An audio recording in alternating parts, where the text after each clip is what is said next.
ចាសួស្តីពុកម៉ែបងប្អូនទាំងអស់គ្នានៅក្នុងថ្ងៃនេះដែរនេះខ្ញុំនឹងធ្វើការបង្ហាញពីប្រភេទរទេះលក់មន់បវរឡើងទីបវរចាជាប្រភេទសណ្ដោងតម្ពុះម៉ូតូចាសម្រាប់មួយឈុតនេះដែរគឺបងប្រុសនៅខាងគៀនស្វាយគាត់បានធ្វើការកំងទិញមួយឈុតទាំងម៉ូតូទាំងរទេះពីខាងខ្ញុំផ្ទាល់តែម្ដងចាម៉ូតូគឺថ្មីចេញពីឃ្លាំងចាថ្មីជ្រុងតែម្ដងចាជាប្រភេទម៉ូតូដែលមានការគ្រីផ្លាកលេខចាគឺយើងមានការខាយក្បាលតម្ពុះម៉ូតូចានេះដាក់តេះឲ្យពុកម៉ែបងប្អូនមើលចាអានេះចលួនដោតទាចាទីហែកចានេះចលួនដោតមន់នេះចលួនដោតមន់ចាឥឡូវនេះចង្អើសម្រាប់យើងចង់អាំងមន់កដៅមន់ក៏បានកដៅទាក៏បានអាំងត្រីលក់នៅនឹងក៏បានដែរចារទេះនេះមានទំហំក្រានតតឹងវាចូល85បដោយវាសាច់ក្នុង1.60 ម៉ែត្រចាគឺយើងបានរៀបចំធ្វើរួចរាល់អស់ហើយណាពុកម៉ែបងប្អូនទាំងអស់គ្នាចាអាចអញ្ជើញមើលបាន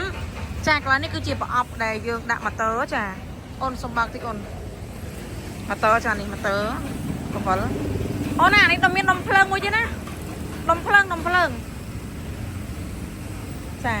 នេះមានដុំភ្លើងចាតិចទៀតតដុំភ្លើងឲ្យមើលចានេះកន្លែងប្រអប់5ម៉ូទ័រចា5ម៉ូទ័រវល់មួយអូមែនទេចា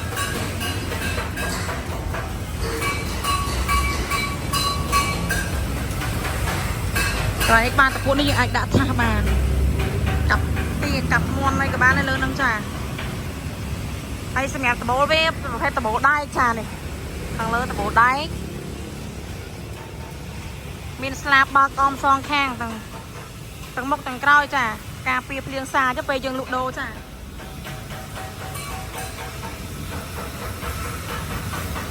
រួចរាល់អស់ហើយចាសម្រាប់ពុកម៉ែបងប្អូនមានតម្រូវការចង់កំងធ្វើល្មក់សូមតាក់ទងតាមលេខទូរស័ព្ទ3ខ្សែដែលនាងខ្ញុំដាក់ប្រាក់ខាងលើឬក៏ឆាតចូលเพจរបស់នាងខ្ញុំផ្ទាល់